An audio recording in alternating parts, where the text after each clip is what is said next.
In Miami-Dade, there is a rule, written, active, and legally binding, that many residents don't know, and that some commissioners seem to prefer ignoring.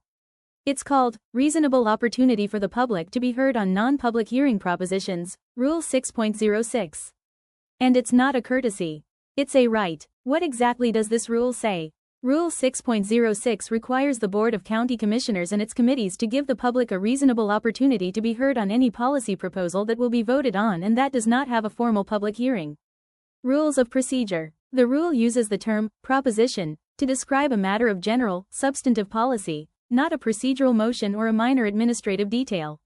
Rules of Procedure. And it's clear, if the Commission is going to make a decision on a substantive issue, the public must have a chance to speak before the vote. Where does this right apply? If the issue goes first to a committee, the opportunity to speak must be provided at the committee meeting. If the issue goes straight to the full commission, then the opportunity must occur before the full commission. The commission cannot hide a decision in the agenda and vote without hearing from the people.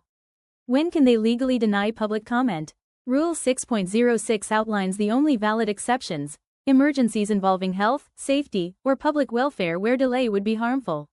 Ministerial or routine actions, approving minutes, ceremonial items, adjournments. Meetings exempt from the Sunshine Law. Quasi-judicial proceedings, like zoning, where other procedures guarantee due process. Second readings of ordinances when public comment was already provided. Propositions where a reasonable opportunity was already offered or will be offered later. Outside these exceptions, the rule overrides any other internal rule. It is not optional. It does not depend on the chair's mood. How does it work in practice? The rule lays out a clear procedure. The citizen registers with the Agenda Coordination Office before the meeting starts. They fill out a card with their name, address, the proposition they're speaking on, and whether they are in favor, against, or providing information. When called, they come to the podium, state their information, and have a limited time to speak. In practice, this limit is 2 minutes per person, with overall time caps for those supporting and opposing the item. Rule 6.05 on decorum also requires that comments be directed to the Commission as a body, not to individual commissioners, and prohibits vulgarity, personal attacks, or disruptions. Reasonable order is expected, but with microphones open. What can commissioners not do under Rule 6.06? This rule makes several things completely unacceptable. They may not cut off a resident who is speaking on the proposition, just because the comment is critical or uncomfortable. They may not use, "that's not on the item," to silence comments clearly related to the funding or policy at stake. They may not weaponize the 2-minute limit, especially when no one else is waiting to speak. They may not give long, uninterrupted time to lobbyists while cutting residents from vulnerable neighborhoods to 1 minute. The time limit exists, yes.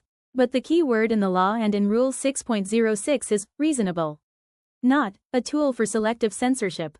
What has happened with Oliver Gilbert and Kian Hardeman? In recent years, Commission Chair Oliver G. Gilbert III and Commissioner Kian Hardeman have enforced these rules so rigidly that it becomes a political filter. At budget hearings, residents questioning spending priorities are cut off at 1 minute or exactly 2 minutes, with the phrase, "Thank you means your 2 minutes are up." Even when no one else is waiting to speak. When residents reference the mayor or commissioners regarding animal shelter failures, transportation issues, or violence in minority neighborhoods, they're told they cannot address individuals, even though the rule only prohibits personal attacks, not mentioning officials and legitimate criticism.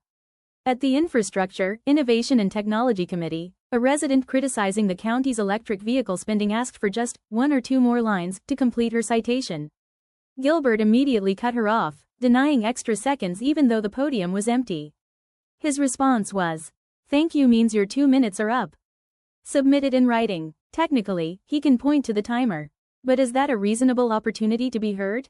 Or is it a procedural wall used to keep uncomfortable criticisms off the official record? What residents can and cannot do under the rule. Residents are allowed to speak respectfully on funding, programs, public contracts, transportation, shelters, policing, or any policy decision tied to the proposition. Criticize administrative decisions, demand accountability, or request investigations. Mention the mayor or commissioners in their official capacity, as long as comments are directed to the commission as a whole. Yield time to a representative when many residents speak on the same side of an issue. Residents cannot use insults, profanity, or threats. Turn the meeting into a rally. No posters, shouting, or applause.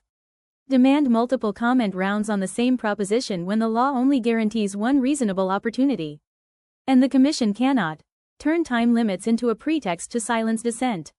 Manipulate off-topic claims to block related criticisms. Ignore the county charter's guarantee that residents have a right to be heard when time permits. Final message. Rule 6.06 is not a formality. It is the legal mechanism that ensures democracy in Miami-Dade. When a commission chair tells a resident, "Thank you means your 2 minutes are up," while giving lobbyists unlimited time, the problem isn't the clock, it's the misuse of power to decide who gets to be heard. In a county of nearly 3 million people, facing rising violence, collapsing transportation, budget failures, and misuse of public funds, the word reasonable in Rule 6.06 should serve the public, not shield elected officials. Because government, of the people, by the people, for the people, begins with one simple act. Let the people speak, and listen to them fully.